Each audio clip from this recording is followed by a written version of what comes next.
Muy buenas noches, estimados participantes. Reiteramos la bienvenida a cada uno de ustedes a esta nueva sesión en nuestra institución, también avalado y acreditado por el Colegio de Contadores Públicos de Ayacucho. Para eso también quiero comentarles, estimados, que ya tenemos la presencia de nuestra ponente de esta noche. Tenemos la presencia de la magíster Jenny Peña Castillo, disculpe, estimada magíster, para abordar la segunda parte del curso especializado en tributación, administración tributaria municipal. Ella es abogada por la Pontificia Universidad Católica del Perú con segundo título a nombre de la Nación como especialista en Derecho Tributario por la misma universidad. Además es magíster en Finanzas y Derecho Corporativo con mención en Derecho Tributario Empresarial en la Universidad ESAN. Muy bienvenida sea, estimada magíster. Le cedemos el uso de la palabra. Bienvenida. Muchísimas gracias, muchas gracias. Buenas noches con todos, ¿cómo están? Vamos a dar inicio a la clase del día de hoy para complementar un poco lo que hablábamos en la clase del día miércoles en relación a la potestad tributaria y hablábamos también un poco de la prescripción, las formas de cómo se extingue una deuda tributaria, qué se entiende por deuda tributaria, qué se entiende por deudor tributario y ese tipo de temas que conversábamos el día miércoles. El día de hoy voy a digamos, analizar y a repasar ya no el libro primero del Código Tributario, sino el libro segundo del Código Tributario. Ya nosotros hablábamos la clase pasada de todo el libro primero y ahora vamos a hablar del libro número 2, del libro segundo, que justo es el tema de la administración tributaria y sus facultades, las facultades que tiene, ¿no? Y parece que fueran pocas, sí en realidad lo son, pero son, además de necesarias, son importantes. ¿Ya? Y sí es importante explayarnos en cada una de ellas. Hablamos de los órganos de la administración tributaria en general y lo hablábamos también el día miércoles. Y decíamos que como primera instancia tenemos a los gobiernos locales, bueno, también tenemos UNAR, ¿no? Pero hablando específicamente de lo que es tributación municipal, está como primera instancia los gobiernos locales. ¿Por qué digo primera instancia? Porque es el órgano que si es que tienes eh, o inicias algún procedimiento no contencioso o un procedimiento contencioso o se inicia un procedimiento de fiscalización, la primera instancia es el gobierno local. Bien, es la municipalidad distrital provincial la que se pronunciará en un primer momento. Sea que estés en un procedimiento no contencioso, por ejemplo, simplemente pidas, por ejemplo, una devolución o pidas una prescripción, ¿no? El hecho que tú pidas, que es un petitorio tuyo, como contribuyente, no hay ninguna contienda, ¿no es cierto? Entonces se le denomina un procedimiento no contencioso, ¿no? Cuando yo simplemente estoy pidiéndole algo a la administración. Perfecto. ¿Y quién se va a pronunciar? Pues el gobierno local en su primera instancia. Ahora, ¿ello se puede convertir más adelante en un procedimiento contencioso? Sí, lo vamos a ver en unos minutos. Podría ser, por ejemplo, si te declaran improcedente tu prescripción, ¿no es cierto? Bien, entonces eso lo vamos a ver más adelante. Entonces, es la primera instancia. Ya, hablando de lo que son órganos de gobierno o órganos de la administración tributaria, es la primera instancia el gobierno local. Bien, lo mismo ocurre con el contencioso, ¿no? Cuando ya hay una contienda, hay una disputa, hay algo que tú le quieras contradecir a la administración tributaria, inicias un procedimiento no contencioso con un recurso de reclamación. ¿Y quién se va a pronunciar en relación al recurso de reclamación? Pues el gobierno local. Esa es la primera instancia. Una vez que se pronuncia el gobierno local, emitiendo una resolución correspondiente, en el supuesto que no sea favorable al contribuyente, el contribuyente tiene la oportunidad de presentar un recurso de reclamación ya ante la siguiente instancia, que sería el tribunal fiscal.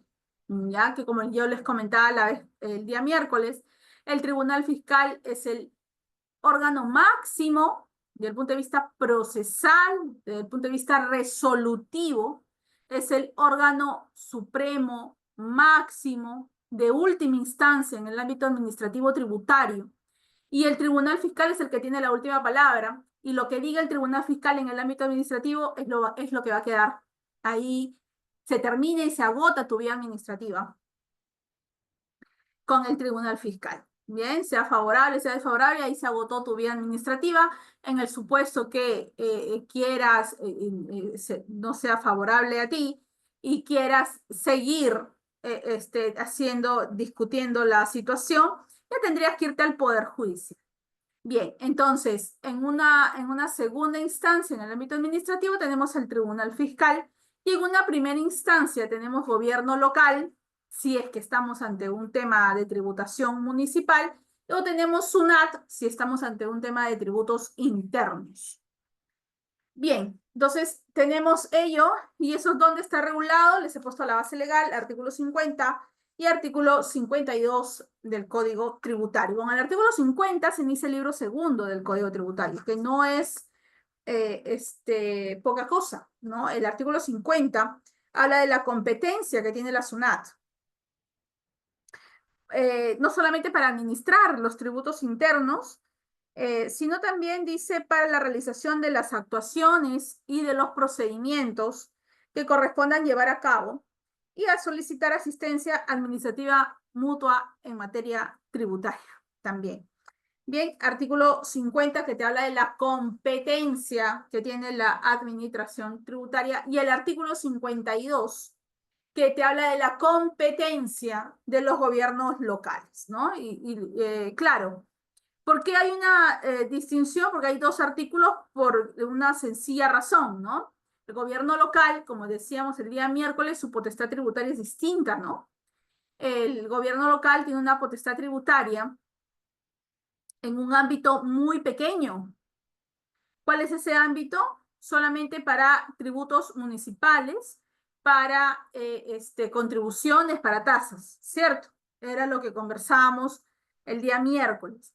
Entonces, en el artículo 52 precisamente lo aclara, ¿no? Dice, los gobiernos locales administran de manera exclusiva a las contribuciones, a las tasas municipales, sean estas últimas, o sea, las tasas municipales, derechos, licencias o árbitros, dice, ¿no? Y por excepción, los impuestos que se le asignan, ¿no? Entonces, esa es la competencia de la administración tributaria municipal, ¿no? Entonces, te das cuenta cómo marca la diferencia. SUNAT tiene competencia en tributos internos y el ámbito municipal tiene competencia en lo que son contribuciones, tasas y cuando corresponda impuestos, pero dentro obviamente de su ámbito de gobierno.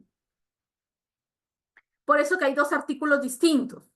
Por eso que tienes el artículo 50, que te habla de SUNAT, y el artículo 52, que te habla de gobiernos locales, ¿no? Entonces por eso que hay dos artículos diferentes. Entonces, es importante que conozcas la potestad tributaria de cada uno de ellos, que era lo que conversábamos el miércoles, porque a raíz de eso, en función a esa potestad tributaria, tiene la competencia, ¿no? Entonces, gobierno local tiene una competencia limitada, no tiene una competencia tan macro como es SUNAT. No, el ámbito municipal tiene una competencia limitada porque su potestad tributaria es limitada, ¿no? Regula contribuciones, tasas y impuestos cuando correspondan de acuerdo a ley. Entonces, cuando tú tienes un tema municipal, un tema de impuestos, predial, o un tema de tasas, en el caso de arbitrios, o algún derecho, etcétera, y te vas a tu municipalidad distrital e inicias un procedimiento no contencioso, quien te va a responder en una primera instancia es el gobierno local, ¿correcto? O si tienes un tema contencioso, igual te lo responderá el gobierno local en una primera instancia. Y luego tienes una segunda y última instancia, que es el Tribunal Fiscal, y eso está regulado en el artículo 53 del Código Tributario, ¿no? Dice, son órganos de resolución, ¿no? Y te habla del Tribunal Fiscal, te habla de SUNAT, es cierto, porque te resuelve en primera instancia, te habla de gobiernos locales porque te resuelve en primera instancia en relación a su potestad tributaria, ¿no? Y bueno, y el tribunal que te resuelve en última instancia administrativa. Eso tiene que estar bien claro cuando uno quiere, digamos, saber cómo es la lógica, ¿no? Cómo funciona la lógica. Todos son órganos que resuelven, son órganos resolutores, todos, pero cada uno en su instancia, ¿no? Cada uno en su instancia. Bien. ¿Qué facultades tiene la administración tributaria? Ya estoy hablando en general, ¿ah? ¿Qué facultades tiene la administración tributaria? Eso también está regulado en el Código Tributario. Está regulado en el artículo 55 del Código Tributario. Está regulado en el artículo 59 del Código Tributario. Hablando del artículo 55 del Código Tributario, inicia hablando de la facultad de recaudar. La facultad de recaudación, esto está acá en el artículo 55, la facultad de recaudación que tiene las administraciones tributarias es bueno, todas son importantes en realidad, pero la facultad de recaudación, esto lo dice doctrina, y yo la verdad sí estoy de acuerdo con lo que dice doctrina, es como que la base de todas las facultades. ¿Por qué dice eso? Hay muchos autores que lo dicen, y yo me uno a ellos también, porque cuando la administración tributaria, y lo voy a explicar con más detenimiento en unos minutos, hace una determinación, sea sobre base presunta o sobre base cierta, de oficio, lo hace con el objetivo de recaudar. Cuando hace una fiscalización, y dentro de su facultad discrecional tiene la posibilidad de fiscalizarte el ejercicio que crea ella conveniente, obviamente que no esté prescrito, el impuesto que ella crea conveniente, porque esa es su facultad discrecional, y lo hace con el objetivo de ¿qué? De recaudar. Y cuando te sanciona, que se entiende que el objetivo de sancionar es encauzarte a que no vuelvas a cometer la misma infracción, también tiene el objetivo de recaudar en cierta medida. Entonces, todas las facultades que tienen las administraciones tributarias en general se basan en esa facultad primigenia, casi connatural, que es la de recaudar. Es más, cuando inicia un procedimiento de ejecución coactiva, ¿por qué lo hace? ¿De dónde sale esa capacidad o esa potestad que tienen las administraciones tributarias, que son las únicas que lo tienen, de iniciar un procedimiento en cobranza coactiva, es decir, de cobrarnos las deudas tributarias? Si no las hemos pagado de manera voluntaria, pues nos las cobran de manera forzada. Y tiene esa facultad de cobrar de manera forzada, de exigir el pago de manera forzada, obviamente dentro de un procedimiento administrativo, ¿no? Pero lo hacen. Entonces, ¿y por qué lo hace? ¿Y por qué lo debe hacer? Porque debe recaudar. Entonces, todo gira en torno a eso, ¿no? Al recaudar, a la recaudación. Ese es el objetivo primigenio y es una de las facultades, para mí es la facultad más importante, ¿ya? Está en el artículo 55 del Código Tributario, está regulado, ¿no? Esa facultad de recaudar que tiene las administraciones tributarias en general. Dice, es función de la administración tributaria recaudar. podrá contratar servicios de entidades del sistema financiero u otras entidades, dice, podría realizar convenios, y en realidad lo hace, ¿no? Tratándose de la SUNAT, esa facultad de recaudar alcanza, dice, a la aplicación de la asistencia en el cobro, dice, así como a la recaudación de sanciones, de comisiones de infracción, etcétera, ¿no? Claro, esa es la facultad de recaudar, ¿no? Claro, en aras a esa facultad de recaudar, la administración tributaria pues empieza a hacer convenios con las entidades financieras, tiene varias, que le ayudan, ¿no? Hacen una coayuda con la administración tributaria, algunos, otros no, ¿no? Entonces, y lo hace con ese objetivo, ¿no? De recaudar. Artículo 55 del Código Tributario, una de las facultades, por ahí empiezo, que es la de recaudar. Tiene la posibilidad de accionar, dice, ¿no? Acciones necesarias con el objetivo de cobrar la deuda tributaria, ¿no? Brinda facilidades, ¿no? La administración tributaria te llama a veces por teléfono. La administración tributaria emite esquelas para inducirte, ¿no? Aparentemente encontrar una inconsistencia, ¿no? Te manda las esquelas, ¿no? Entonces, tú dices, bueno, ¿cuál será la inconsistencia? Revisas y dices, bueno, sí, efectivamente hay una inconsistencia, corrijo y pago lo que tengo que pagar. Su objetivo, recaudar, ¿no? Es eso, ¿no? Entonces, contrata servicios, los servicios de las entidades financieras, inicia el procedimiento de cobranza coactiva con ese objetivo, ¿no? Entonces, es una de las facultades más importantes que tiene una administración tributaria, ¿ya?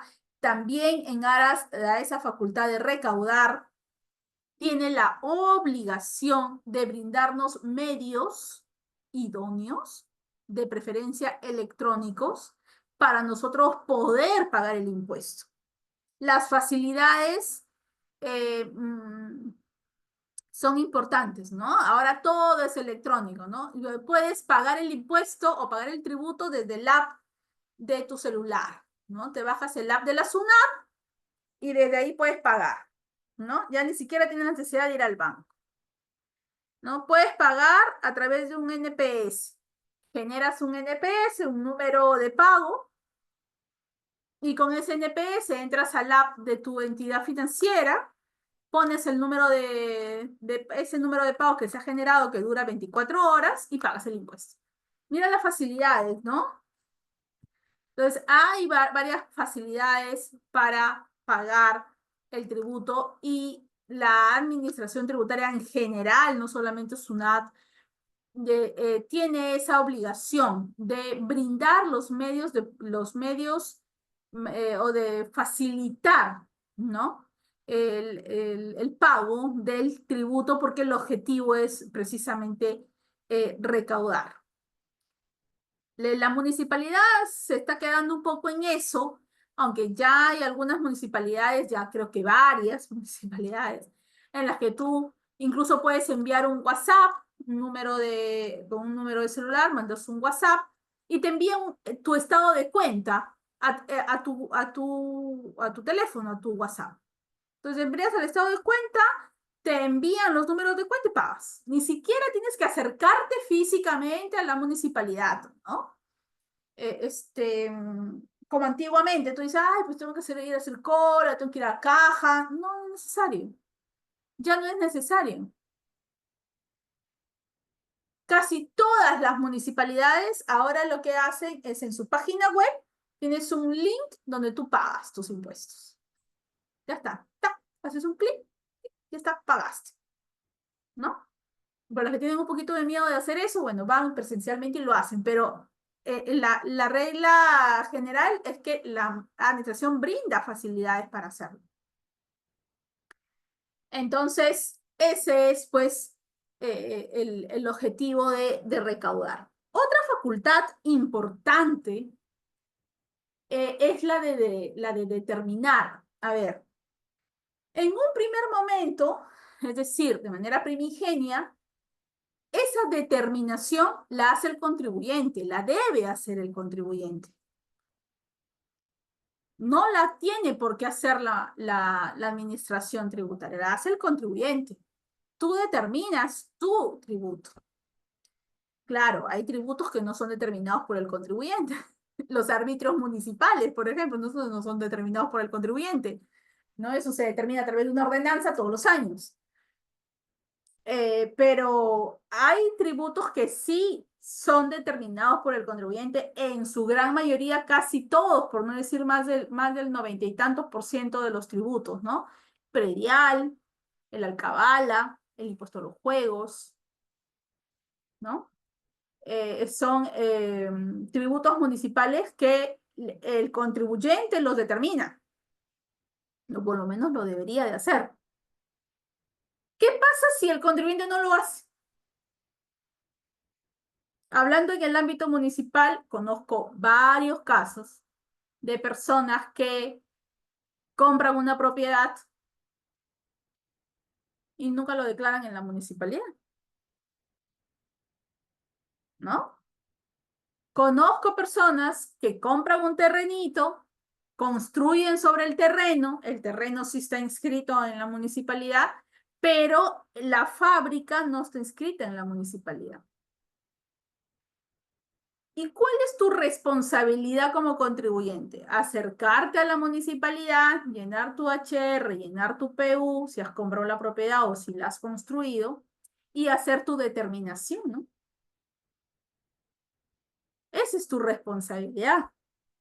Llenas tu HR, llenas tu PU, ¿no? Te dan una hoja de los aranceles que han sido actualizados por el Ministerio de Vivienda, te lo entregan y tú haces el llenado. Hay personas que te pueden ayudar en la misma municipalidad a llenar tu HR, tu PU y declaras en la municipalidad, pero estás haciendo una determinación. Hay gente que no lo hace. Por lo tanto, tienes la otra forma de determinar una deuda tributaria. ¿Cuál es? La determinación de oficio. La misma administración tributaria lo hace. ¿Tiene esa potestad? Por supuesto. Ella misma lo determina, ¿no? Bajo su criterio, su forma, aplicando base presunta, ¿no? El que está en el Código Tributario.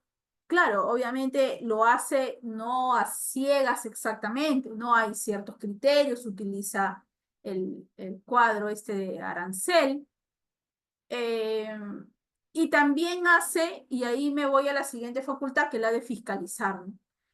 Las administraciones tributarias municipales fiscalizan, aunque parezca mentira, aunque pareciera que no, pero sí, hacen fiscalizaciones, hacen verificaciones para actualizar su catastro a veces y se acercan y hacen un sondeo en ciertas zonas de su distrito, porque ese es su ámbito espacial, ¿no? Entonces, se acercan y dicen, bueno, a esta zona vamos a actualizar el catastro y empiezan a revisar. A ver, esta persona ha declarado un piso, pero yo verifico físicamente, lo estoy mirando, que tiene 2 pisos, pero solamente ha declarado uno. ¿Qué hace la administración tributaria municipal en ese caso? Te induce a que tú lo hagas, te notifica y te dice, oye, hazlo. Acércate a la municipalidad y declara. Ha salido una norma que dice que ya no es necesario que tengas la declaratoria de fábrica para que tú declares tu propiedad. Puedes hacerlo sin fábrica. Entonces, te acercas y lo haces. Te induce a que lo hagas. Si tú no lo haces, lo hace la misma administración tributaria. Y ahí sí me parece que piden inspección. Normalmente no les dan el acceso a que inspeccionen dentro de la propiedad. Entonces, ¿qué es lo que hace la administración? Aplica ciertos criterios básicos para poder declarar y poder determinar de oficio el impuesto predial, ¿no? Porque si está como terreno o está solamente declarado un solo piso, obviamente tu impuesto predial es menor. Entonces estás pagando de manera inadecuada el impuesto predial. Entonces, lo que hacen es actualizar, ¿no? Actualizar. Muchas personas modifican su propiedad y tampoco informan a la municipalidad. Acaba de haber una modificación en la ley de tributación municipal que señala que cualquier modificación en tu propiedad que supere las 5 UITs, estás en la obligación de acercarte y declarar. Y determinar las 5 UITs, que deben ser unos 30.000 soles más o menos.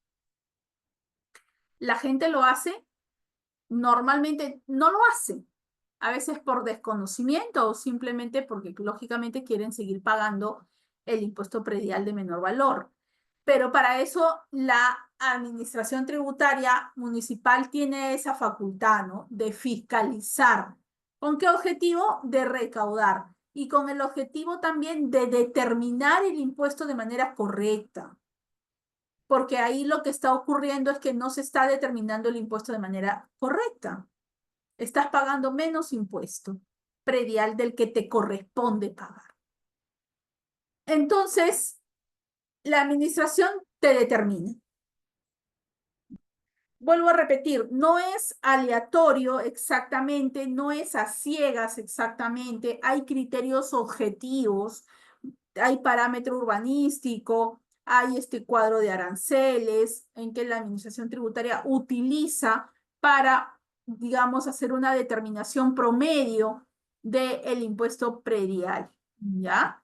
Esa determinación de oficio se te comunica de manera presencial y tienes la posibilidad, si es que no estás de acuerdo, de presentar un recurso de reclamación en relación a ello, a esa determinación. Pero en la mayoría de los casos, si se los digo por experiencia, el vecino, el contribuyente, no hace un recurso de reclamación, no presenta un recurso de reclamación, quedando firme la determinación de oficio que ha hecho la administración tributaria. ¿Ya? Entonces, yo te voy a poner un ejemplo en fase. Vamos a suponer que en agosto del 2024 se acerca al domicilio la administración, verifica que hay una determinación inadecuada en relación al impuesto predial y hace una determinación de oficio la municipalidad. Pasan los 20 días hábiles para presentar el recurso de reclamación y esa determinación queda firme. Como el impuesto es de periodicidad anual, el cambio se ve en el 2025. Es decir, tu impuesto predial del 2024 va a seguir igual, pero el impuesto predial 2025 sí va a cambiar en relación a la nueva determinación que ha hecho la administración tributaria. Cuando te llega la cuponera, que seguramente te va a llegar el siguiente mes, en febrero, te llega a tu puerta, tú dices, ¿qué pasó? Si yo en el 2024 pagaba 400 soles de impuesto predial, ahora ¿por qué pago 700 soles de impuesto predial? ¿Sabes cuál es el problema ahí? Que te estás enterando de manera tardía. Eso es lo que está pasando, porque ya te llegó la cuponera. Entonces, la pregunta es, ¿la cuponera es un documento que yo puedo impugnar? No. ¿Es un acto reclamable? No. No puedes. ¿Qué es lo que tendrías que hacer en una situación así? Porque ya se te pasó el plazo para reclamar. Porque no has hecho el seguimiento. Pues primero que no le has abierto la puerta al funcionario para que pueda verificar realmente. En segundo lugar, no lo has tomado en cuenta, no, digamos que no le has dado la importancia debida. En el 2025 vas a tener que pagar los 700 soles de impuesto predial. Pero ¿qué es lo que tú tendrías que hacer? Tendrías que solicitar que la administración tributaria se realice una inspección. ¿no?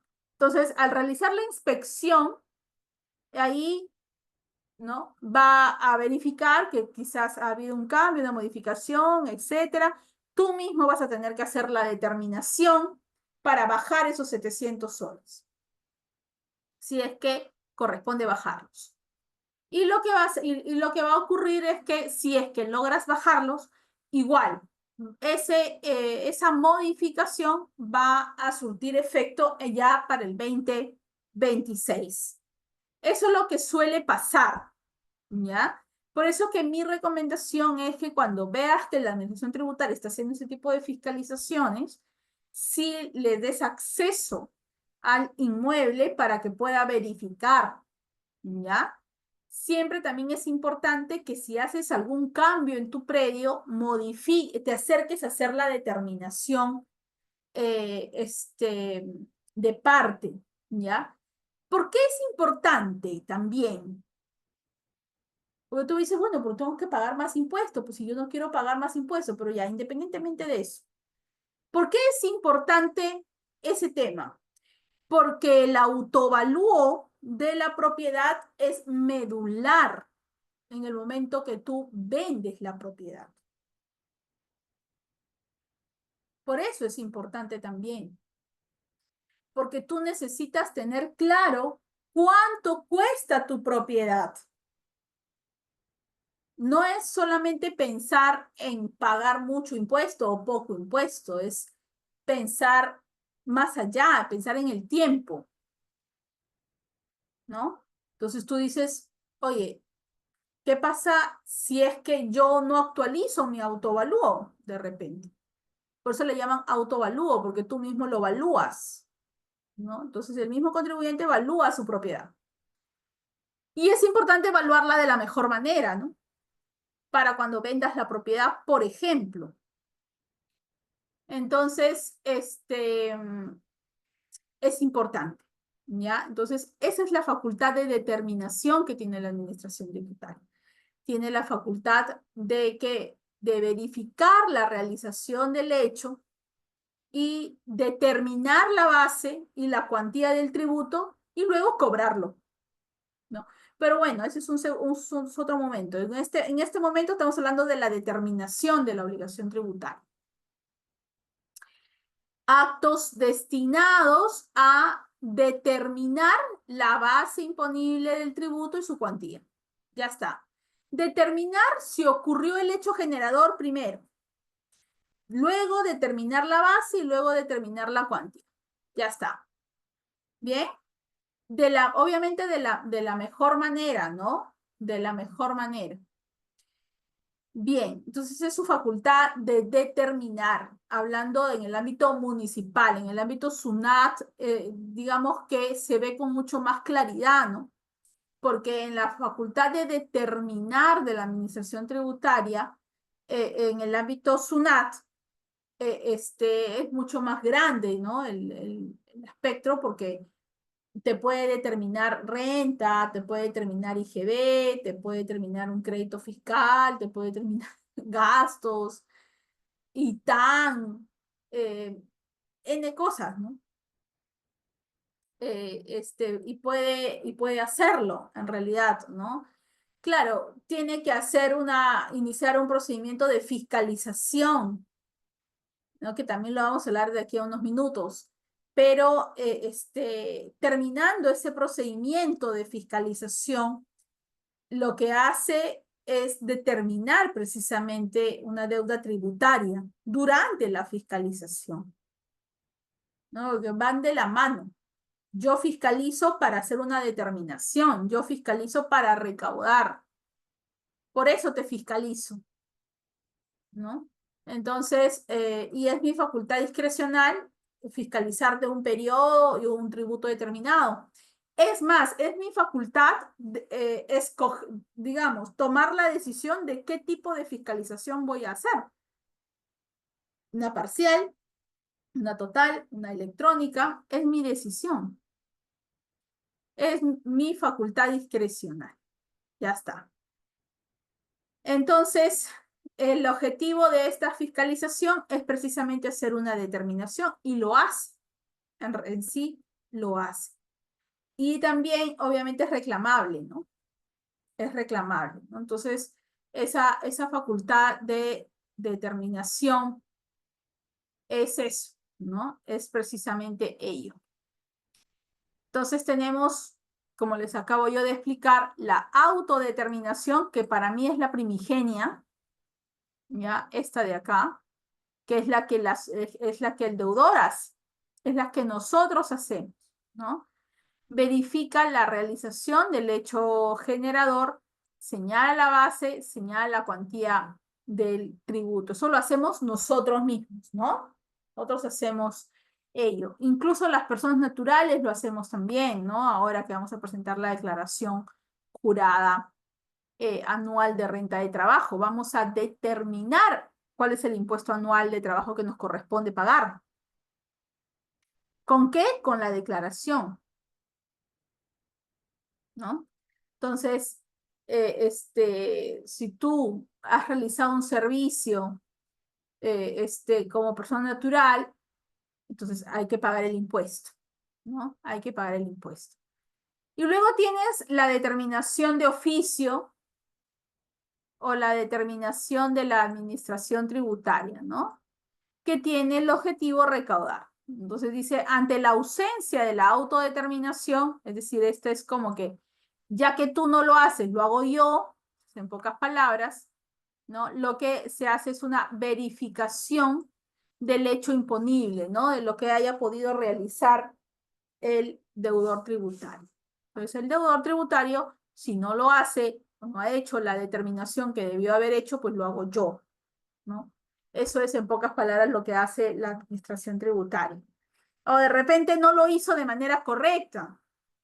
Encuentro inconsistencias. Entonces, ¿qué hago yo como administración tributaria? Lo determino de oficio. La determinación sobre la base presunta. ¿Cuándo la administración tributaria puede hacer este tipo de determinación sobre base presunta? Para empezar, no es la regla general, ¿ah? Siempre se hace la determinación sobre base real, ¿ah? Por si acaso. Es decir, yo hago una fisca primero y en base a eso yo determino. Eso es la regla general. La base presunta es la excepción, ¿no? Yo tengo que encontrarme en una de las causales, o más que causales, situaciones que se encuentran reguladas en el Código Tributario.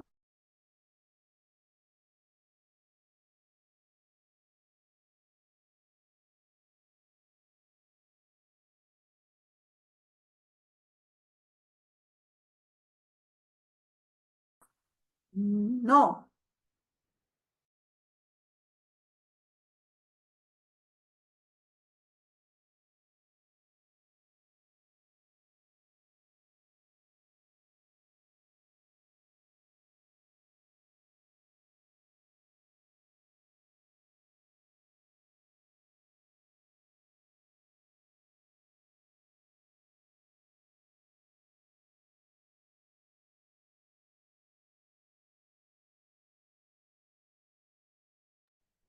Estimados participantes, estamos teniendo un inconveniente con nuestra ponente.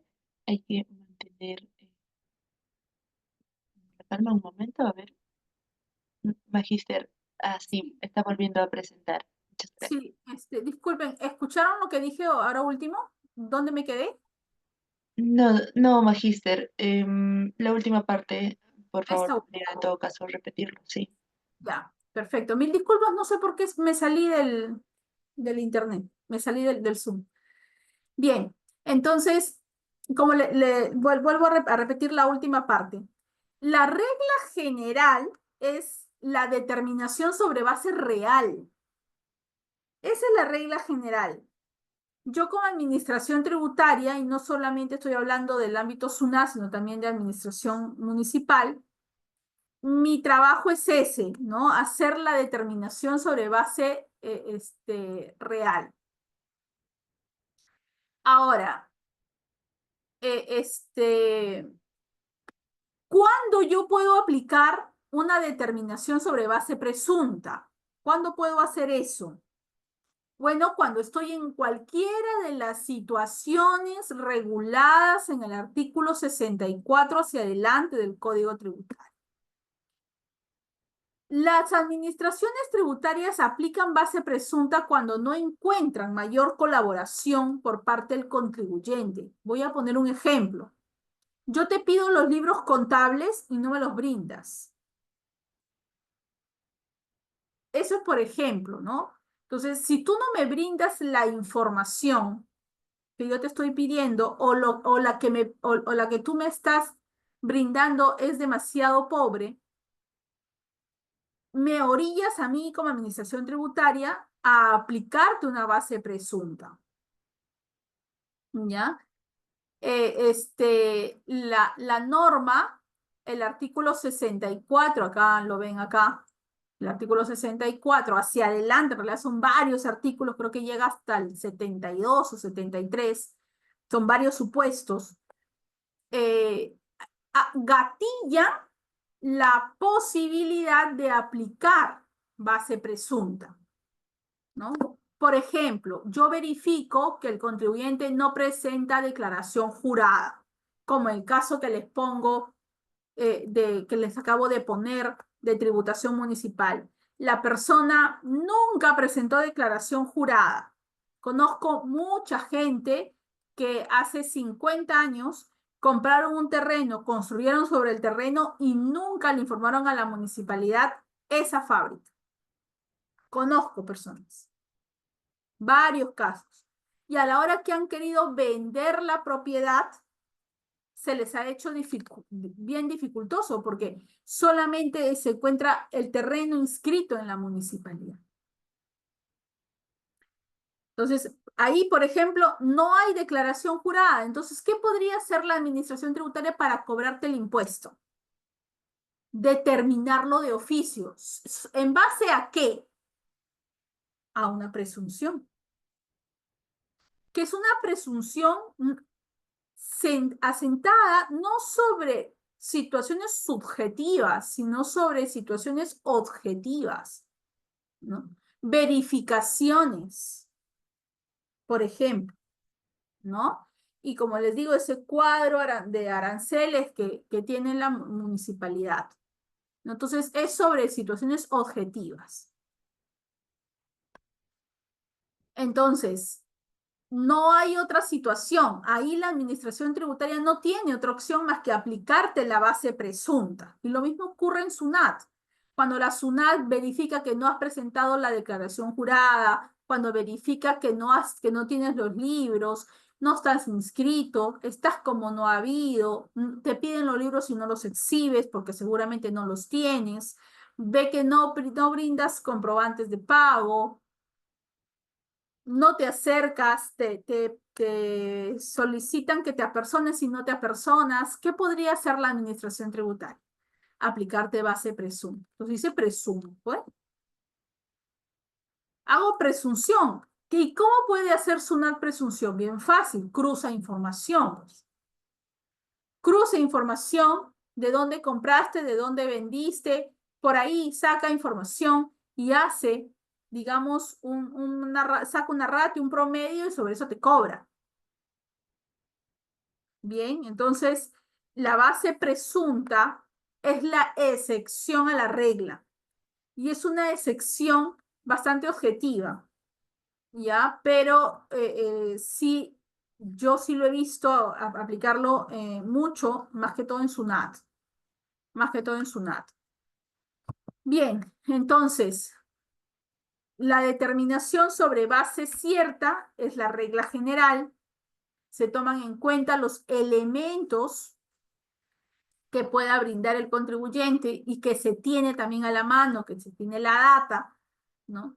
Y la base presunta, que es sobre circunstancias, pues que lamentablemente no tienes nada, no tienes data, no tienes nada, entonces ahí no le queda de otra a la administración tributaria que aplicarte pues presunciones, ¿no? Presunciones, claro, son presunciones objetivas, son presunciones basadas en ciertas documentaciones que puedan tener, pero igual, ¿no? A veces es un poco fuerte, entonces Mi recomendación siempre es al contribuyente, mejor declara tú, ¿no? De manera correcta, ¿no? Haciendo una determinación exacta de la base imponible del tributo para que no tengas problemas más adelante. Eso, importante. Bien, entonces, haciendo un análisis entre el artículo 64 del Código Tributario y el artículo, hasta el artículo 72-B, como les comentaba, son bastantes artículos porque son bastantes presunciones. Tienes que estar en cualquiera de esas causales, en cualquiera, ¿ya? Si yo reviso ahorita, por ejemplo, el artículo 64 del Código Tributario,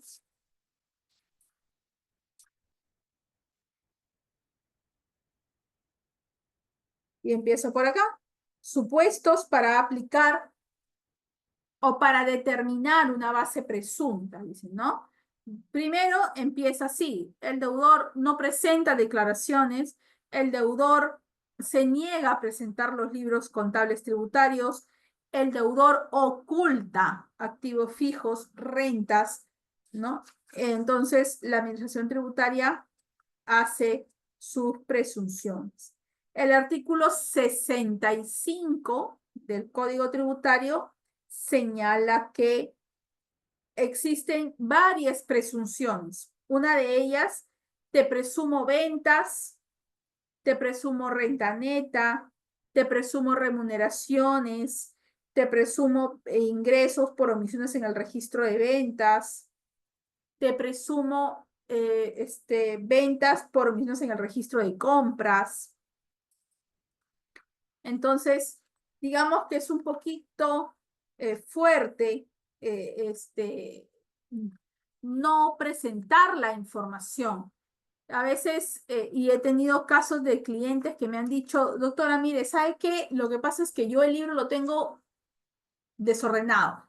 Prefiero no presentarle la información y pagar el tributo, perdón, y pagar la multa.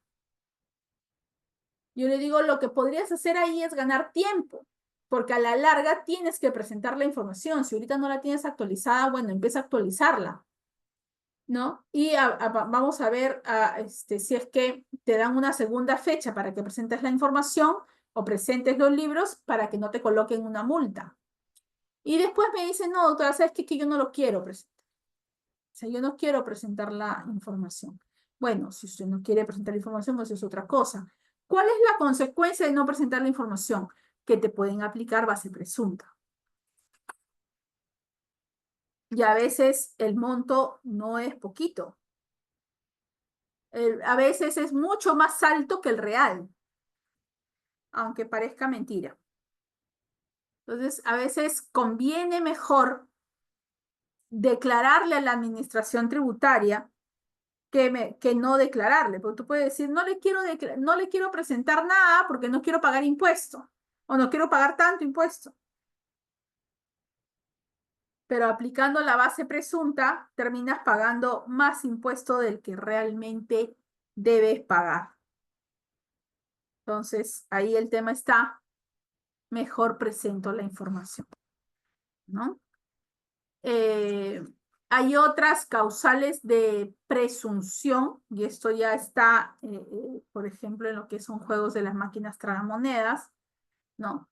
Por ejemplo, se verifica que el deudor que explota juegos y máquinas tragamonedas utiliza un número diferente de máquinas tragamonedas al autorizado. Por ejemplo, ese es un supuesto, ¿no? No sé si ustedes saben, pero por ejemplo, en este negocio de los juegos de casino, las máquinas tragamonedas tienen que ser máquinas autorizadas. ¿Por quién? No es por SUNAT.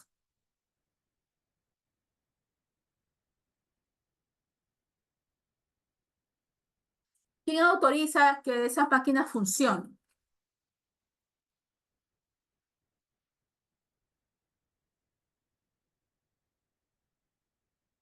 ¿No? Tienen que tener una autorización. Entonces, esas máquinas autorizadas son las que pueden ser utilizadas para la explotación a los juegos.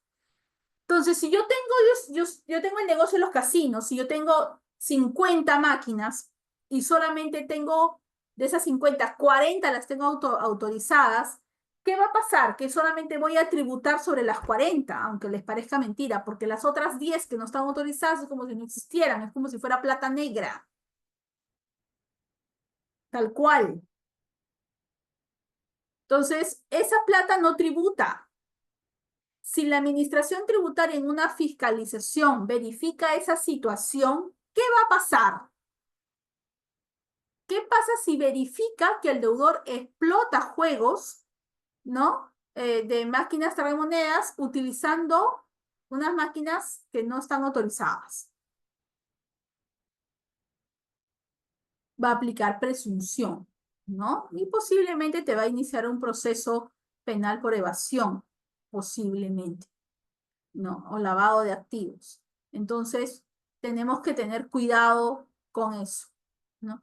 También otro supuesto es cuando el deudor omite declarar, omite registrar uno o más trabajadores por los tributos vinculados a contribuciones de salud a la quinta.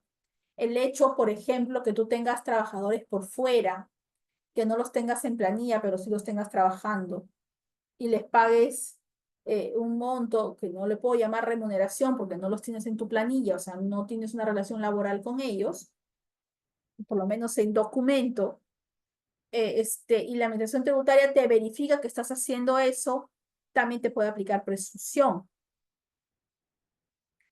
No sé si ustedes se acuerdan, pero hay el año pasado y el anteaño pasado hubo una época en que la administración tributaria te notificaba por el hecho de que tus ingresos no coincidían con la cantidad de trabajadores que tienes en tu planilla. Hay gente que hay empresas que ganan mucho dinero y solamente tienen a 2 o 3 personas en planilla. Si tú eres administración tributaria, ¿qué puedes pensar? Que no tiene mucha lógica, ¿no? Como una empresa que gane tanto dinero solamente tenga 2 personas en planilla. ¿Y qué se supone? Que los demás están por RH, ¿no es cierto? Entonces, ¿qué es lo que va a presumir la administración tributaria? De manera objetiva, de manera fría, que todas las personas tienen una relación laboral contigo, ¿no? Y a veces, y porque me ha llegado estos casos de empresas que tienen, por ejemplo, a 2 personas en planilla y tienen a 30 personas por RH. ¿Tú qué pensarías si fueras administración tributaria? Primero averiguarías el giro del negocio de la empresa, ¿no? Entonces tú puedes decir, bueno, si con este giro del negocio no tiene lógica que tenga 2 personas en planilla. Con ese giro del negocio necesita más personal y permanente. Entonces, ¿qué es lo que está pasando? Que está haciendo una declaración inadecuada en lo que es renta de quinta categoría. Deben incluir estas personas a la planilla y no lo hacen. Entonces, hay unas consecuencias fuertes el hecho de hacer ello, ¿no? Entonces, tenemos que tomar en cuenta eso. Entonces, ¿qué hace la administración tributaria? Presume. ¿Qué va a presumir? Que todos los 30 personas que lo tienes por RH, todos son planillas. Eso es lo que va a presumir. ¿Cuál es lo mejor que puedes hacer en ese caso? Regularizar a tu forma, a tu manera. Porque si la administración tributaria te aplica la presunción, lo va a aplicar para todos, ¿no? Entonces, ahí es donde tienes que tener el cuidado, ¿ya? Entonces, siempre yo le digo, mira, antes que la administración tributaria te aplique base presunta o renta presunta, mejor regularicemos. Es mejor regularizar a que la administración lo haga y presuma y crea que todo es renta de quinta y que por lo tanto tienes que pagar un montón de plata, ¿no? Entonces es mejor que tú mismo regularices. Entonces la norma hace referencia a las formas de determinar base presunta. Uno es revisando, analizando las ventas.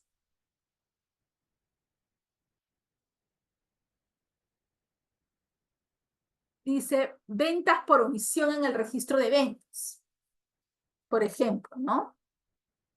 Ventas por insumo producto, ventas a través del punto fijo, ¿no? Ventas por omisión en el registro de compras, ¿no? Porque yo lo que hago como SUNAT es cruzar información. Cruzo información y me entero. Entonces, presumo. Presumo que si has comprado 100, has vendido 100. ¿No? Eso es, en pocas palabras. Hasta acá, ¿tienen alguna duda, alguna pregunta?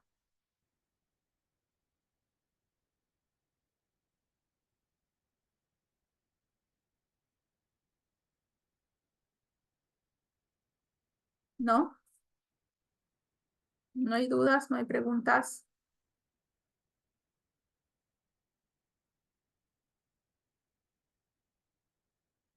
Bien. Y luego también tienes las presunciones de las remuneraciones. ¿Ya? Por omisión, el registrar o declarar uno o más trabajadores, que como les repito, son las masivas que el año pasado y el anteaño pasado han estado llegando a las empresas. Bastante, ¿ah? Bastante. A mí me llegaron varios casos de ese tipo y había que hacer el descargo, ¿no? Decían, pero doctora, ¿pero por qué me ha llegado esto? Yo le digo, claro, si tienes como 40 personas por RH, solamente 2 en planilla, no tiene sentido. Pues. Regularicemos. De repente no estás obligado a ingresar a todo este personal en planilla porque es un gasto demasiado elevado, pero sí es importante que regularices de manera adecuada, de manera proporcional, regularices para que no te aplique base presunta, porque te aplique base presunta, la SUNAT te va a incorporar a los 40 pues a la planilla, ¿no? Entonces eso importante. A ver, creo que tengo preguntas o no tengo preguntas. Ya. Ahora, la facultad de fiscalización. Ya hemos hablado de la facultad de determinar. Se ha dicho que hay 2 tipos de determinación. Bien, ahora vamos a la facultad de fiscalización. ¿Ya? Antes, la fiscalización solamente estaba como facultad. En el Código Tributario estaba regulado como facultad, pero la fiscalización no solamente es una facultad, también es un procedimiento de fiscalización. ¿Ya? Entonces, en el Código Tributario tienes la facultad de fiscalización y también, perdón, tienes la facultad también el procedimiento de fiscalización, ¿no? Entonces, el procedimiento de fiscalización es otra cosa que lo puedo hablar en unos minutos, pero esta es la facultad de fiscalizar. ¿Qué dice la norma? Dice, está orientada a controlar el cumplimiento de la obligación tributaria. La obligación es tanto formales como sustanciales, ¿no? Este es un concepto que lo encontré en doctrina, que me pareció acertado el concepto, ¿no? Porque dice, está orientado al control del cumplimiento de las obligaciones tanto formales como sustanciales. ¿A qué se refiere con obligaciones formales y sustanciales? Las obligaciones formales son la presentación de las declaraciones, ¿no? Pueden ser informativas o determinativas del impuesto, lo que fuere, pero son obligaciones formales. La obligación de contar con los libros, la obligación de emitir el comprobante de pago, la obligación de presentar los PDTs, ¿no? Son obligaciones formales. Y la facultad de fiscalización también está orientado a que nosotros realicemos esas obligaciones formales. Y las sustanciales, ¿no? Que tiene que ver con la determinación de la obligación tributaria, ¿no? Entonces es más sustancial, más de fondo, ¿no? El determinar la obligación tributaria de manera correcta e idónea. Entonces, la facultad de fiscalizar tiene como objetivo verificar que esas obligaciones formales y sustanciales se cumplan. Así de simple, ¿no? Es así de simple. Esa facultad de fiscalizar, ¿no? Por fiscalización habrá que entender una amplia gama de actos llevados a cabo por el órgano de la administración y tiene por finalidad constatar el cumplimiento o incumplimiento de la obligación y deber formal, ¿no? Ahí estamos con esa situación. Entonces, ese es el objetivo, pues, de la fiscalización en general. Bien, esa facultad de fiscalización, por si acaso, lo tienen todas las administraciones tributarias, no solamente SUNAT.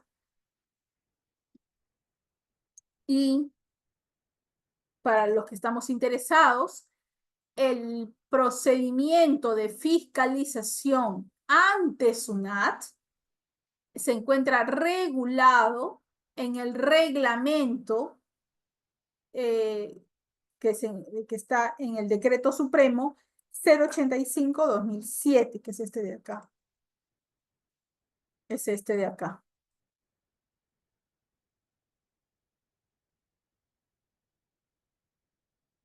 Y yo les decía el día miércoles, acuérdate que siempre hay una norma especial y luego también tienes la norma más general, ¿no? La norma especial en este caso es este decreto supremo que tienes que mirar cuando estás dentro de un procedimiento de fiscalización, pero también tienes la norma más general que es el Código Tributario. Entonces, lo que no está en la norma especial, pues tienes que analizarla en la norma general. Bien, el mencionado reglamento define que debe entenderse por procedimiento de fiscalización. Es correcto. El procedimiento de fiscalización se basa o se encuentra sostenido en esa facultad de fiscalizar. Ahí se encuentra sostenido ese procedimiento de fiscalización, ¿no? Entonces, lo ejerce de manera discrecional esa facultad. ¿Dónde está eso? Eso está en el título cuarto en la norma cuarta, perdón, del título preliminar del Código Tributario. Bien, discrecional. Pero claro, la discrecionalidad, y eso no está en la norma, está en doctrina, la discrecionalidad tiene que ver no con hacer lo que yo quiera, cuando yo quiera, de la forma que quiero, no. Es igual sostenerse sobre criterios objetivos. Yo tengo mis razones objetivas por el cual yo fiscalizo al sector construcción, al sector financiero, al sector salud, ¿no? Es mi criterio, ¿no? Hubo un tiempo que SUNAT empezó a fiscalizar solamente a las personas naturales. Empezó a fiscalizar, por ejemplo, y enviar masivas, y yo lo recuerdo con mucha claridad porque fue antes de pandemia, estas masivas que llegaban en relación a la remuneración, el valor de mercado de las remuneraciones. Entonces, cuando pasaba esto y llegó estas masivas a las diferentes empresas, en especial sector salud, decían, oye, pero ¿por qué la administración tributaria pues está haciendo eso? ¿Por qué está fiscalizando así, no? Es su facultad discrecional. Debe haber visto, debe haber tenido pues cierta información, ¿no? De que había bastante evasión en ese sentido, ¿no? Entonces empezó a fiscalizar por ahí, ¿no? En el famoso valor de mercado de las remuneraciones, donde se recaudó mucho dinero, debo decir, porque muchas empresas tuvieron que regularizar, en especial las empresas familiares, ¿no? Tuvieron que regularizar esta situación de las remuneraciones del tío, del sobrino, del hermano, del papá, de la mamá, todos son familia y todos se ponen la remuneración que se les da la gana, las que quieren, y no es así.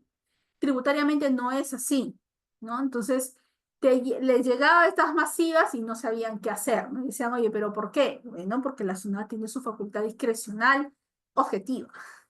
Aunque no parece, pero sí es objetiva. Tiene sus porqués, ¿no? ¿Por qué fiscaliza a un sector y no al otro? ¿No? ¿Por qué ahora está fiscalizando mucho esto del incremento patrimonial no justificado para el caso de las personas naturales? Porque ve que hay mucha evasión tributaria, pues, porque ve que hay mucho lavado de activos. Muchas personas naturales ya se están, por decirlo de alguna manera, prestando para lavar dinero, ¿verdad que es? Entonces, eso es lo que hace que la administración tributaria diga, ahora voy a fiscalizar, pues. Ahora voy a fiscalizar ahí, ¿no? Ahora me toca fiscalizar ahí y fiscalizo, ¿no? Entonces, ahí está el tema, ¿no? Y así, tiene sus criterios, tiene sus formas, la administración tributaria, ¿no? Claro, no significa que sea arbitrario, ¿no? No puede serlo, pero sí tiene su forma de hacerlo, ¿no? Se encuentra sostenida en base a una ley y en base al derecho, lógicamente, ¿no?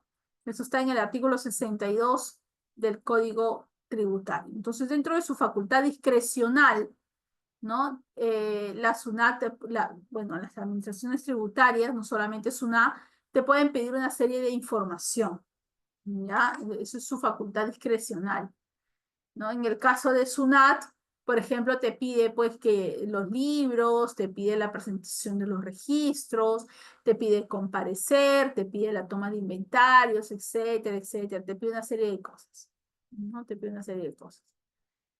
Bien. Eh, Hablamos un poquito o hablemos un poquito, si es que no tienen ninguna pregunta, del procedimiento de fiscalización. ¿Tienen alguna pregunta hasta acá?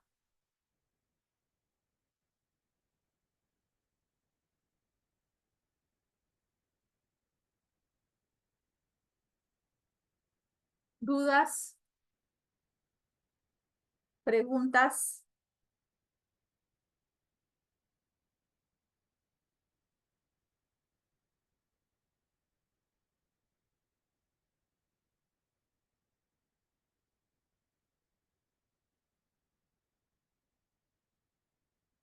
Bien.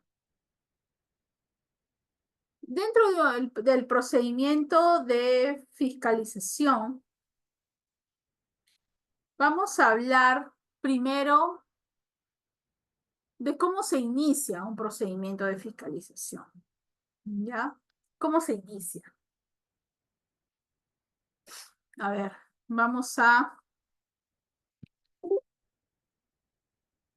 un ratito mantener aquí. Vamos a abrir un poquito. Ahora, ¿por qué me he salido? No me debo salir. No me debería salir. Y ya. Ok. Entonces, vamos a abrirlo por acá. Ya está. Eso es. ¿Cómo se inicia un procedimiento de fiscalización? Digamos que esta es la línea del tiempo. ¿Ya?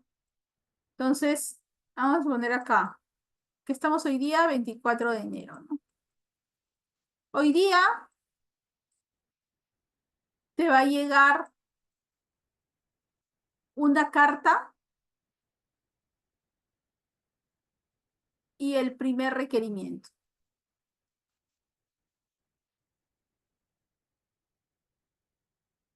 Y en la carta te da, te dice, ¿no? Te informa, ¿no? Que se está procediendo a iniciar un procedimiento de fiscalización. El tipo de fiscalización, parcial, electrónico o completo o total. El periodo que te está fiscalizando, el tributo que te está fiscalizando, ¿no? Y en el requerimiento la información que te está pidiendo, los libros, etcétera, todo lo que te están pidiendo. Y te da un plazo, para que tú presentes toda la información. Vamos a suponer que te da un plazo hasta febrero, vamos a suponer que te lo da hasta el 2 de febrero para que tú presentes la información. ya te da este plazo.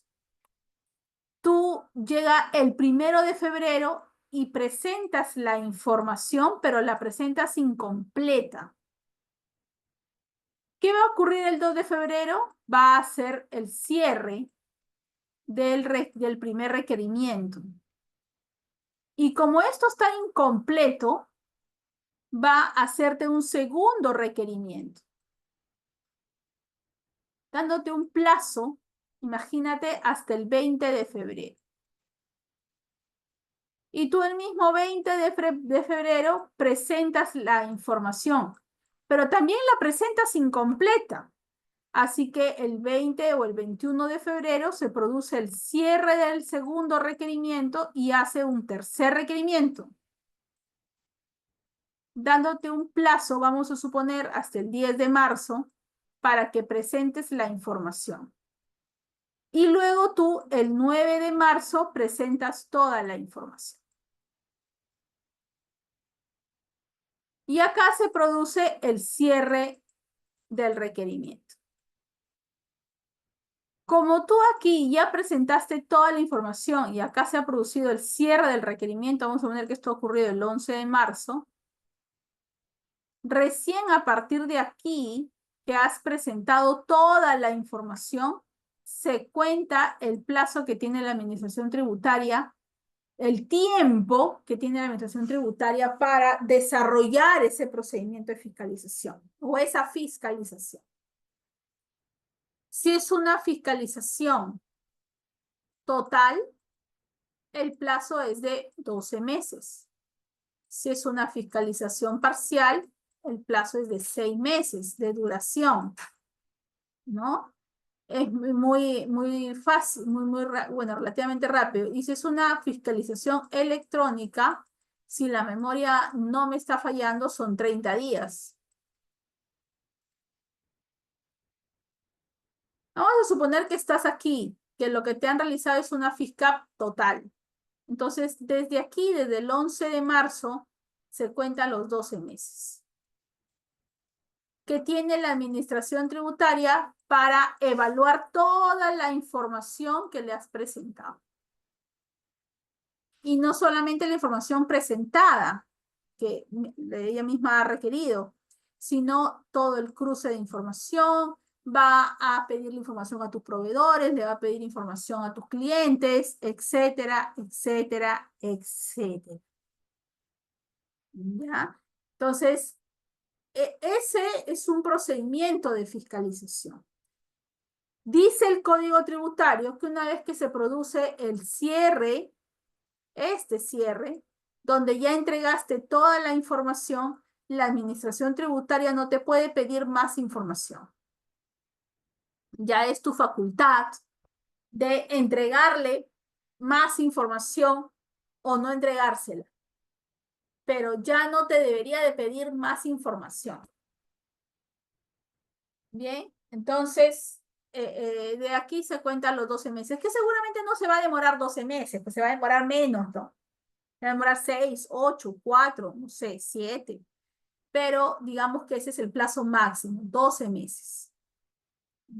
Y luego, una vez que la administración tributaria termina, ¿qué crees que va a ocurrir? Vamos a suponer que como son 12 meses, empezaba el 11 de marzo, supuestamente el corte es que termina el 11 de marzo, pero del 2026. Vamos a suponer que en diciembre del 2024 te dice terminé. Voy a emitirte mis conclusiones, que no estoy obligado a hacerlo, debo decir, pero yo lo quiero emitir. Entonces yo envío mis conclusiones. Entonces tú como contribuyente ya con esas conclusiones tienes una idea prácticamente 100% clara de cuál es la postura que tiene la administración tributaria. Emitida la conclusión, lo que va a hacer la administración tributaria es emitir los valores. Una resolución de determinación y una resolución de multa, si es que corresponde. Una resolución de determinación y una resolución de multa.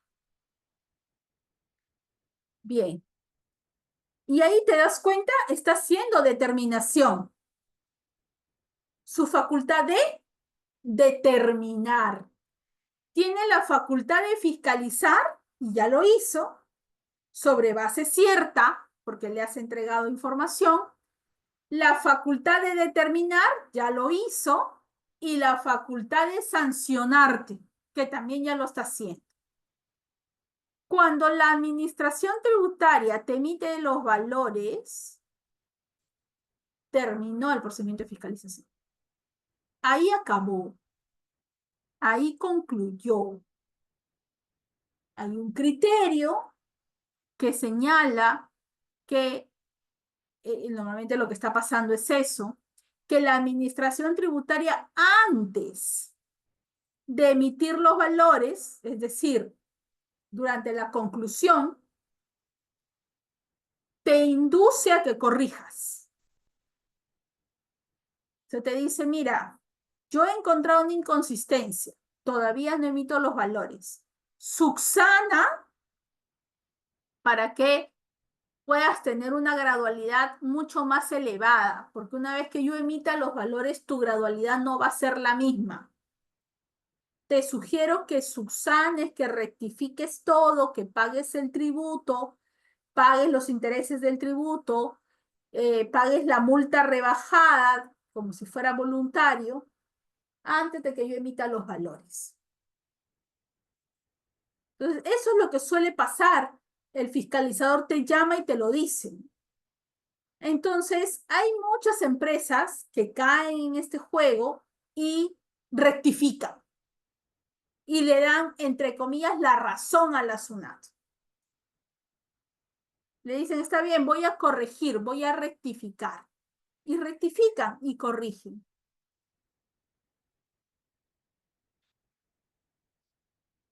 Hay una resolución del Tribunal Fiscal que señala que cuando el contribuyente rectifica antes de la emisión de los valores, una vez que emita los valores, la administración tributaria, lo que fuere, ya no tiene posibilidad de reclamar nada, porque ya rectificó.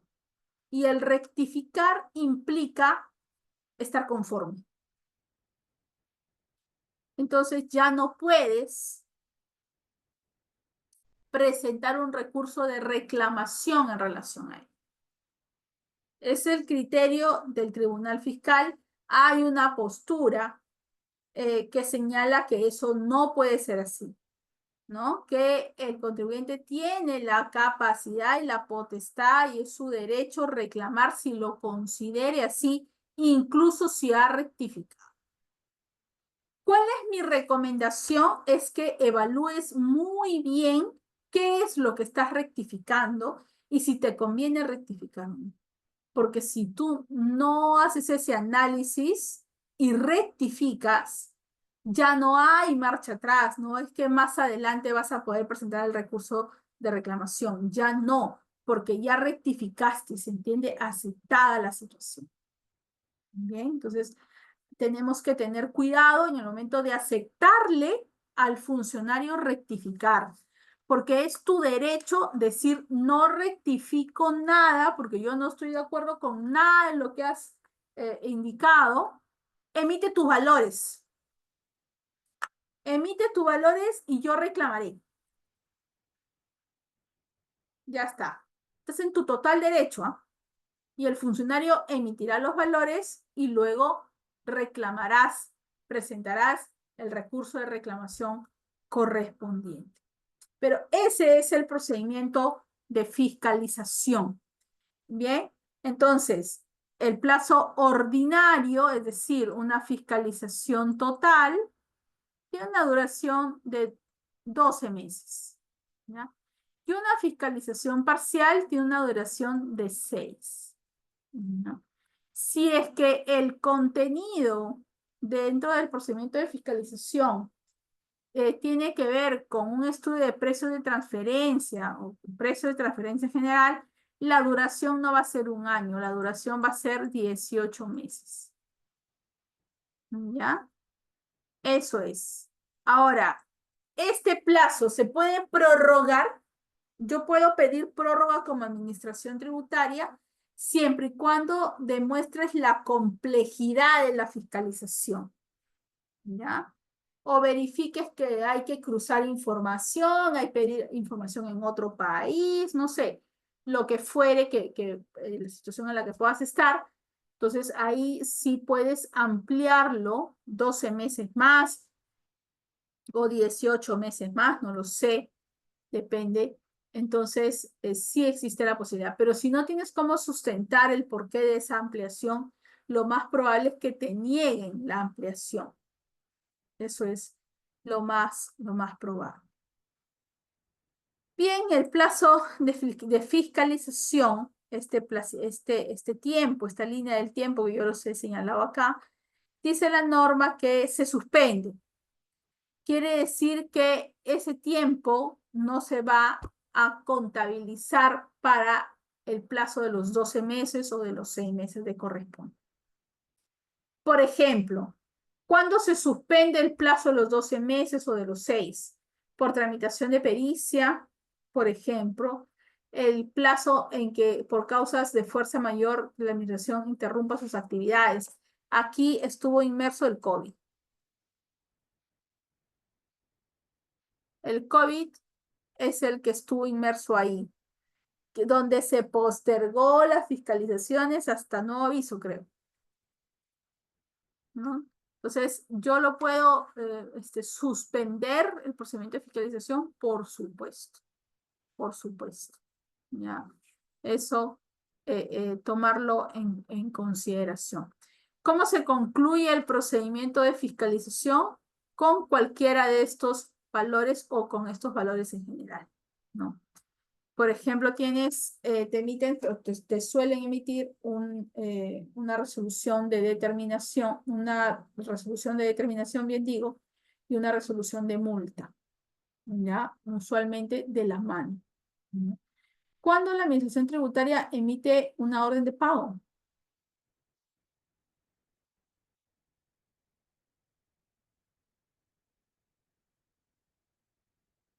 Cuando hay una autoliquidación, ¿no? Si yo declaro en el PT 621 que le debo a la administración tributaria 100.000 soles, al día siguiente yo ya tengo una orden de pago en mi cuenta, en mi buzón electrónico. Porque lo que está haciendo la administración tributaria es, ya, ok, como tú ya hiciste la determinación de oficio, perdón, la determinación de parte, ya lo hiciste, ya lo determinaste, entonces ahora págame.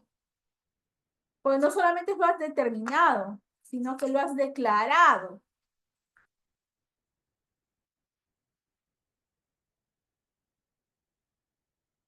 Entonces lo que va a hacer la administración tributaria es simplemente decir, págame.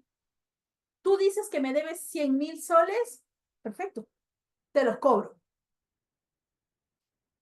¿no? Entonces, ¿de qué es lo que te va a emitir? Una orden de pago, un valor, ¿no? Te emite una orden de pago. Y esa orden de pago pasa directamente al procedimiento de cobranza coactiva, ¿no? ¿Por qué pasa directamente? Porque proviene de tributo autoliquidado, ¿no? Entonces, no hay nada que puedas tú reclamar.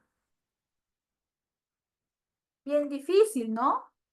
No hay nada que tú puedas reclamar. ¿Qué es lo que tú le reclamarías a la administración tributaria? No hay. No hay nada que tú le puedas reclamar ahí. Porque tú mismo estás diciendo que le debes 100. Lo que está haciendo la administración tributaria es cobrando lo que tú mismo le has dicho que le debes, ¿no?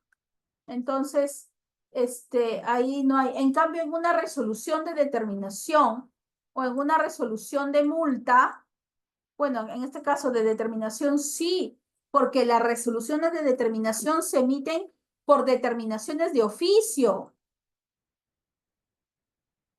En cambio, las órdenes de pago se emiten por determinaciones de parte. Es diferente, porque como esto es una determinación de oficio, yo sí tengo la posibilidad de reclamar, pues. Entonces acá sí me tienes que dar plazo para presentar mi recurso de reclamación, 20 días. O reclamo la resolución de multa, 20 días. ¿No es cierto? Pero en el caso de las órdenes de pago sí pasan directamente a procedimiento de cobranza coactiva porque vienen de una determinación de parte, ¿no? Bien, entonces hablemos de la resolución de determinación que es emitida por la Administración Tributaria, que contiene un valor determinado por la Administración Tributaria, ¿no? Y que tengo la posibilidad de presentar un recurso de reclamación si no estoy de acuerdo con esa determinación. La SUNAT termina la fiscalización y me emite una resolución de determinación diciéndome, mira, yo he determinado que me debes $500,000. Y tú vas a decir, pero ¿y de dónde te debo yo el $500,000? Si eso yo ya te lo determiné. Vamos a suponer que me ha fiscalizado 2023 y en el 2023 yo he declarado y pagado un impuesto por $120,000. Pero en el 2024 la Administración Tributaria me realiza una fiscalización y dice, no, tú no me debes $120,000. Tu deuda no era $120,000, tu deuda era $500,000. Entonces, la orden de pago, ¿por cuánto te va a emitir? Por la diferencia, pues, $380,000. Más intereses, ¿no? Entonces, tú dices, ahí, en ese caso, ¿qué hago? ¿No? ¿Qué hago? Entonces, te va a decir, bueno, $380,000, emito una resolución de determinación y págame. Entonces, sí, pero ¿por qué te debo yo $380,000 más intereses? Yo ya te pagué el impuesto, es 120. No, es que no es 120, es 500. Ah, bueno, entonces presento un recurso de reclamación, pues. Porque yo no voy a pagar esta cantidad de plata, yo ya te pagué 120. ¿Y ahora de dónde sale que te debo 380 más intereses? ¿No? Entonces, la resolución de determinación es importante y además es un acto 100% reclamable, ¿no? No solamente es un documento, es un acto jurídico que lo que hace es finalizar un procedimiento de fiscalización, sino que además ese es un valor que es absolutamente reclamable, ¿no? Si es que yo no estoy de acuerdo, claro, yo lo que hago es presentar un recurso de reclamación en ese sentido. Y lo mismo ocurre con la resolución de multa, porque la administración tributaria aquí, que dice que yo le debo $380,000 más intereses, este es un tributo omitido. Entonces, la multa que me va a emitir la administración es una multa por la infracción denominada cifras y datos falsos. Porque resulta y acontece que tú has declarado 120, pero en realidad es 500. Entonces me debes 380. Entonces, ¿por qué hace eso la administración tributaria dentro de un procedimiento de fiscalización, haciendo una determinación para recaudar correctamente, ¿no? Porque la administración tributaria dice, yo tengo que recaudar correctamente, y la manera de recaudar correctamente, ¿cuál es? Fiscalizando, pues, ¿no? Entonces, fiscalizo. Y efectivamente les funciona. Porque a veces el contribuyente dice, sí, pues tiene razón, no era 120, era 500. Y ya la SUNAT ha recuperado 380. Imagínate si no hiciera fiscalización, no pudiera recuperar nada, ¿no? Bien, entonces, y la resolución de multa, ¿no? Donde en la resolución de multa tú tienes que encontrar en qué es lo que has incurrido, cuál es la sanción que has incurrido, cuál es la base legal sobre la cual se encuentra esta infracción, No te pueden sancionar sobre una infracción que no existe en la norma. Eso es por lógica elemental, principio de legalidad. Entonces tiene que estar la base legal donde se diga, esta es la infracción que se encuentra tipificada en el artículo tal del Código Tributario, ¿no? Y este es el monto de la multa, ¿no? Puede ser pecuniaria, sí, pero ahí tiene que aparecer en la resolución de multa. El monto, la infracción, el deudor, los fundamentos, ¿no? El por qué me está sancionando con esa infracción. Puede ser por cifras y datos falsos, puede ser por la no presentación de la documentación, por lo que fuere. Y las órdenes de pago, ¿cuándo se emiten? Las órdenes de pago se emiten por tributos autoliquidados. Eso está en el artículo 78 y 79 del Código Tributario. Algún error de redacción, verificación de tributos no pagados, ¿no? Y deudores que no declararon ni determinaron su obligación. Claro. También, ¿no? También, ¿no? Hay casos de deudores que no han declarado, no han determinado nada. Entonces, ¿qué hace la administración tributaria? Te emite una orden de pago, ¿no? Mucha gente está obligada a pagar el ITAN y no lo declara, y no lo determina, y no nada. Entonces, ¿qué pasa ahí en ese caso? La administración tributaria se da cuenta, cruza información y dice, oye, me debes el ITAN, te emite una orden de pago, ¿no? Eso es lo que suele pasar.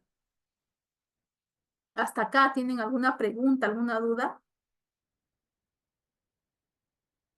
¿Dudas, preguntas?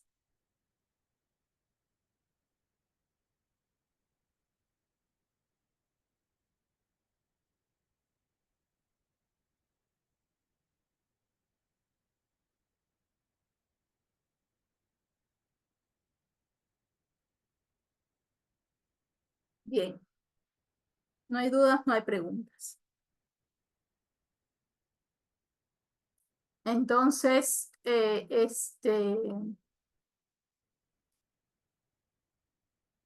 esas facultades son las que se encuentran reguladas en el Código Tributario, ¿ya? La facultad de recaudar, la facultad de determinar, la facultad de fiscalizar, la facultad de sancionar, ¿no? Importante. Importantes facultades, pero todos giran a lo mismo, recaudar el tributo. Sí, eso es básicamente, ¿no? Recaudar el tributo. Creo que tengo preguntas por acá.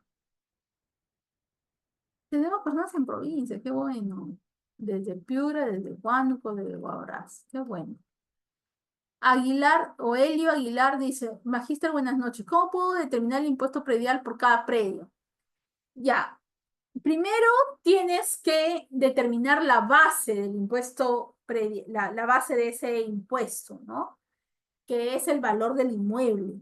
Entonces, tienes que determinar cuál es el valor de tu inmueble. No te guíes solamente en lo que te costó, en el sentido que de repente lo adquiriste necesariamente.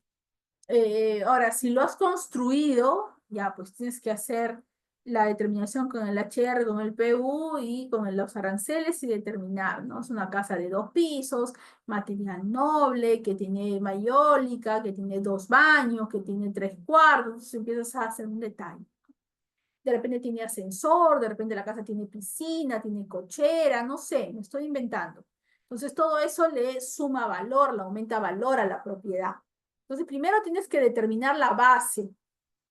Una vez que determinas la base imponible del impuesto, le aplicas la escala progresiva, que no me acuerdo cuál es, pero que está regulada en la Ley de Tributación Municipal.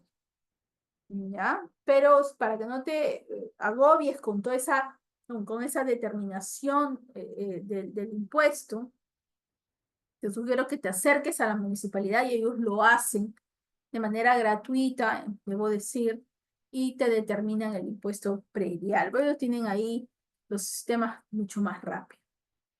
Elio Aguilar consulta.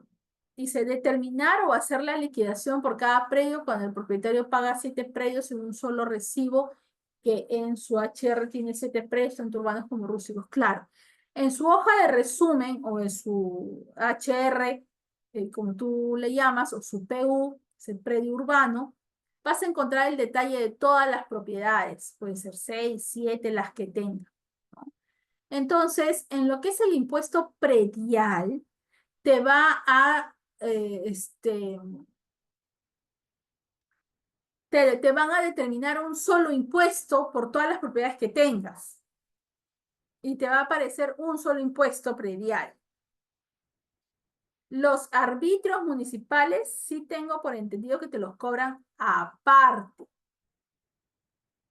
¿Ya? Si son 2 propiedades, son 2 arbitrios municipales. 3 propiedades, 3 arbitrios municipales. Lo que no ocurre con el impuesto predial.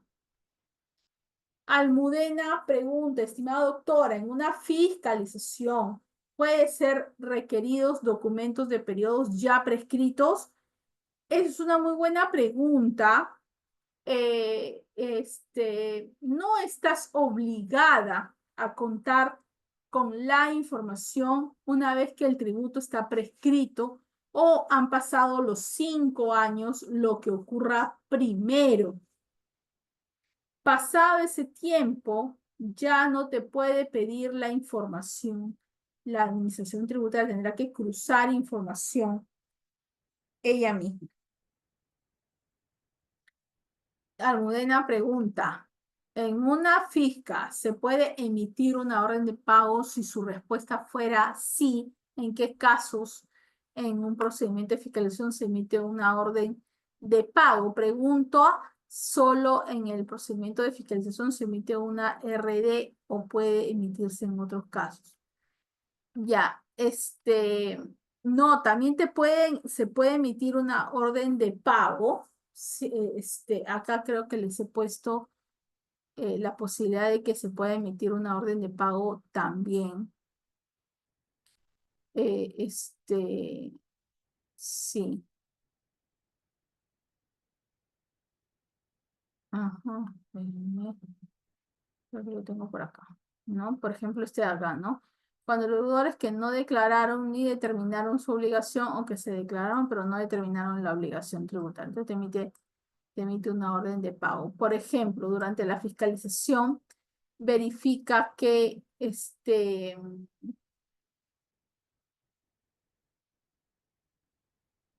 ya, durante la fiscalización verifica que tú no has presentado el ITAM. Te va a emitir una orden de pago por el ITAM, ¿no? Por ponerte un ejemplo.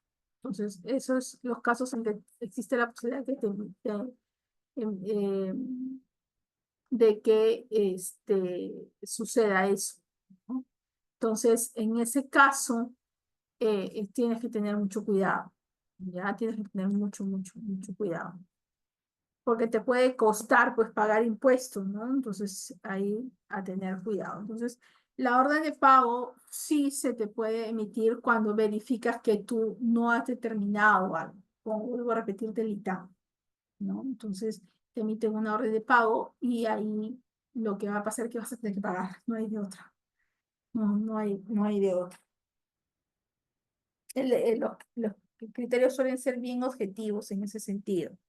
No presentaste, no determinaste el impuesto.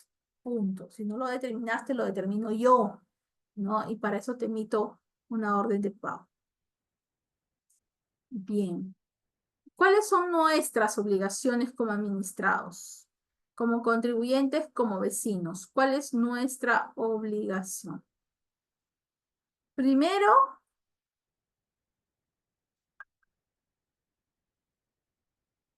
inscribirse.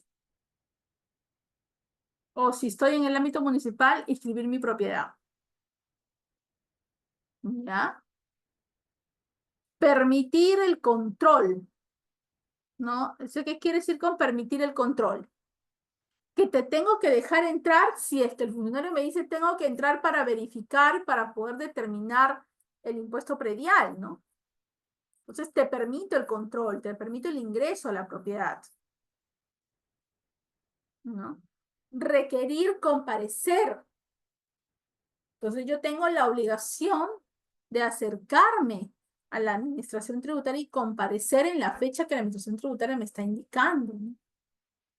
Tengo la obligación de emitir los comprobantes de pago, la obligación de presentar la declaración jurada, de llevar los libros, obviamente legalizados correctamente, no sé, ¿no?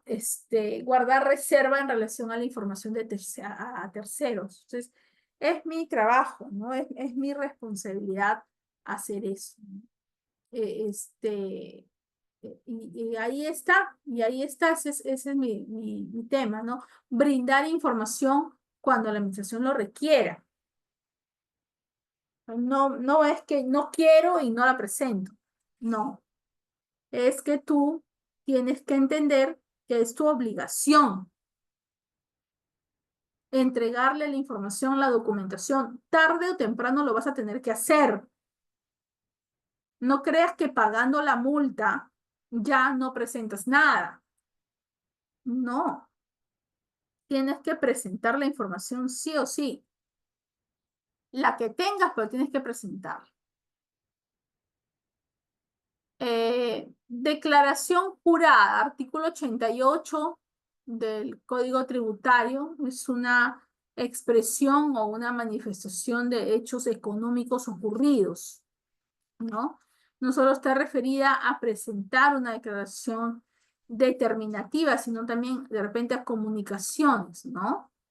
Los deudores tributarios deben consignar de manera correcta y sustentada los datos solicitados por la administración y se presume que es jurada, ¿no?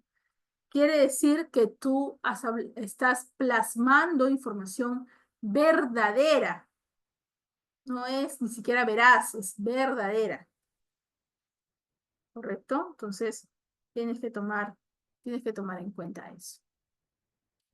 Medios de declaración. La administración podrá establecer para determinados deudores la obligación de presentar la declaración. A solicitud del deudor podrá autorizar la presentación de declaraciones juradas, etcétera, ¿no? Esos son formas, medios de declaración, ¿no? Entonces, son formas en realidad. Podrá establecer para determinados deudores la obligación de presentar la declaración. Entonces, en realidad, eso, no son medios de declaración. Claro, algunos fallan, pero bueno, eh, el sistema de la administración tributaria es muy grande, muy grande. Tiene que serlo para que pueda abarcar toda la información que requiere, ¿no? ¿Preguntas hasta acá? ¿Dudas, preguntas? Vamos a hablar de los derechos que tengo. Ya tengo varios deberes, ¿no? De llevar los libros, de determinar. Ahora, ¿cuáles son mis derechos? Impugnar, por ejemplo, solicitar la prescripción,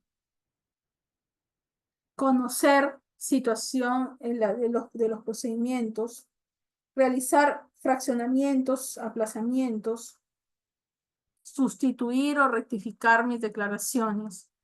Tengo mis derechos. Tengo el derecho a acceder acceder a cierta información que tiene la administración tributaria.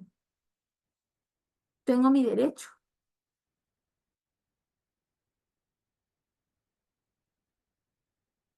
¿Qué cosa es una rectificatoria y qué cosa es una sustitutoria? Artículo 88 del Código Tributario. La norma dice, bueno, sustitutoria está dentro del plazo para que yo presente la declaración. Por ejemplo, ahora en enero 2025, ¿cuál es tu plazo para presentar el PET 621? O cualquier declaración mensual. Vamos a suponer que el plazo ha sido 20 de enero.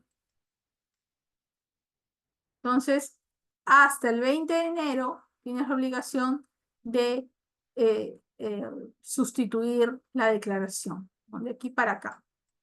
Si yo declaré en un momento, no sé, A, ahora yo puedo declarar y poner B, ahora yo puedo declarar y poner C, etc. Bien, eso tomarlo en consideración. Esa es una sustitución. Pasada el 20 de enero, hacia adelante, por ejemplo, ahorita, que estamos 24 de enero, ¿qué va a pasar? Ya no vas a hacer una sustitución de la declaración, que es como una especie de reemplazo de la declaración, sino que vas a tener que hacer una rectificatoria de la declaración, ¿no? Entonces, ahí en ese caso, tú puedes decir, bueno, hasta el 20 de enero puedo sustituir la declaración cuantas veces yo quiera, ¿es correcto? Pero a partir de esa fecha hacia adelante ya no puedo hacer lo que quiero, sustituir lo que quiero, ¿correcto? Entonces, ahí tomar en cuenta eso. ¿Cuáles son las obligaciones de la administración tributaria? ¿Cuáles son sus responsabilidades? Orientar al contribuyente. Tiene el tema de la reserva tributaria también, por si acaso, uno puede estar divulgando información que tiene, que es valiosa, ¿ya? Elaborar proyectos, eso es estar constantemente actualizando su sistema también, porque a veces se cae el sistema.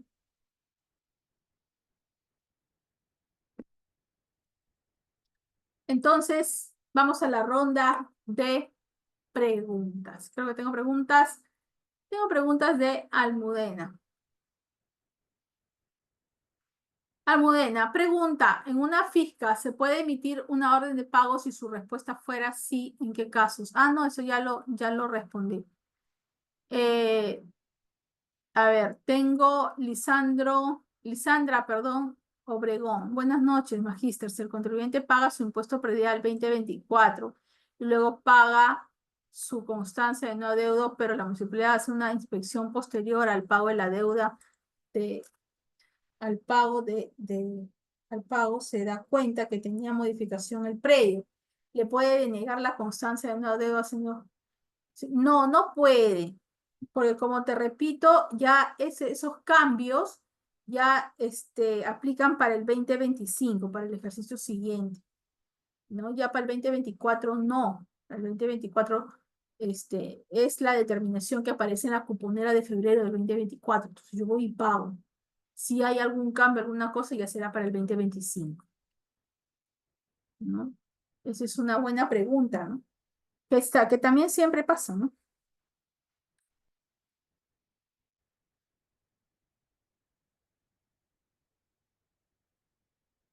Siempre pasa. Preguntas, chicos, dudas en relación a este libro segundo. También importante, ¿no? Este libro segundo, cómo te habla de las facultades que tiene la administración, te habla de las presunciones, que son un montón de presunciones. Ni la misma administración ha podido aplicar todas, no las ha aplicado todas. Entonces, de eso se trata en este libro segundo. Más que todo el tema de la fiscalización, de las obligaciones que tenemos como administrados, de los que tenemos como derecho también, ¿no? Entonces yo cuando me acerco a la municipalidad tengo derecho a que se me informe, tengo derecho a que me brinde el estado de cuenta, a que me dé las facilidades para pagar el tributo, por ejemplo, ¿no? Entonces sí tengo sí tengo derechos.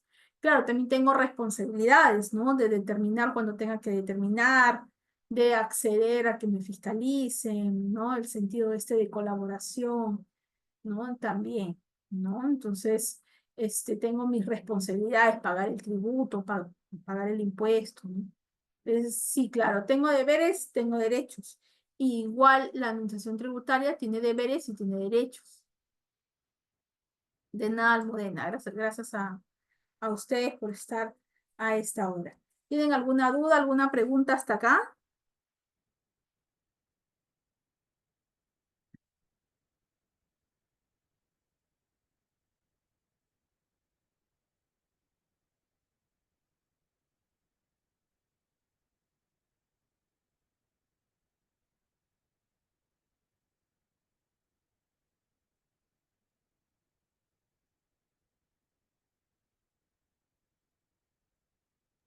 dudas? ¿No hay preguntas?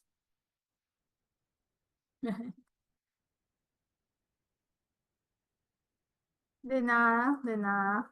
Bien, chicos, entonces si no hay dudas, si no hay preguntas, lo dejamos hasta esta hora. Les agradezco y conmigo será hasta en otra oportunidad.